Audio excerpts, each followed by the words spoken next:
சமீப கடந்த ஒரு 2 மாதங்களாக எனக்கு மிகுந்த மன உளைச்சல். உங்களுக்கெல்லாம் தெரியும். இன்னும் சொல்ல போனா என்னைக்கு நான் தலைவர் பதவிக்கு ஏத்தணும் அன்னிலிருந்து எனக்கு மன நிம்மதி போயிடுச்சு. எனக்கு உலகாலமாக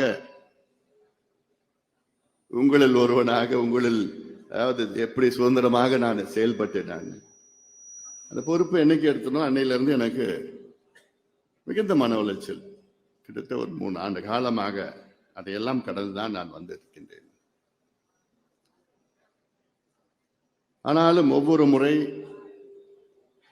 நம்முடைய மாவட்டங்களுக்கு சென்று நம் மக்களை சந்திக்கின்ற நேரத்திலே, என் தம்பிகள், என் தங்கைகள், அண்ணன்மார்கள், தாய்மார்கள் சந்திக்கின்ற நேரத்திலே எனக்கு அவர்கள் கொடுக்கின்ற உற்சாகம் என்னை மேலும் மேலும் உறுதிப்படுத்தி இன்னும் அதிகமாக வேலை செய்ய வேண்டும் என்று எனக்கு ஊக்குவித்து எனக்கு இன்னும் நம்பிக்கையை கொடுத்து கொண்டிருக்கின்ற உங்களை போன்ற கோடான கோடி நம் சொந்தங்கள் இருக்கின்றார்கள். அதுதான் என்னை அடுத்த கட்டத்துக்கு நாம் செல்ல வைத்திருக்கிறது. அதிலும் கடந்த 2 மாத காலம் பல சூழல்கள் உங்களுக்கு எல்லாம் தெரியும், குழப்பமான சூழல்கள். ஆனாலும் நான் அமைதியான முறையிலே என்னுடைய பணிகளை தொடர்ந்து நான் செய்து வருகின்றேன். என் மீது எவ்வளோ குற்றச்சாட்டு, அதற்கு இதுவரை நான் ஒரு பதிலும் நான் சொல்லவில்லை.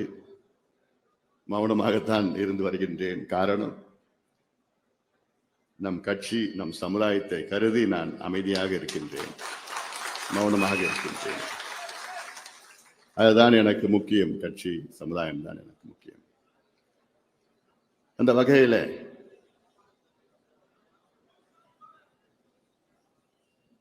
எவ்வளோ குற்றச்சாட்டுகள் வந்தாலும் ஒன்னே ஒன்று தான் நான் சொல்லுவேன். நான் அத்துணை குற்றச்சாட்டுகளும் 100 விழுக்காடு பொய்யானவை.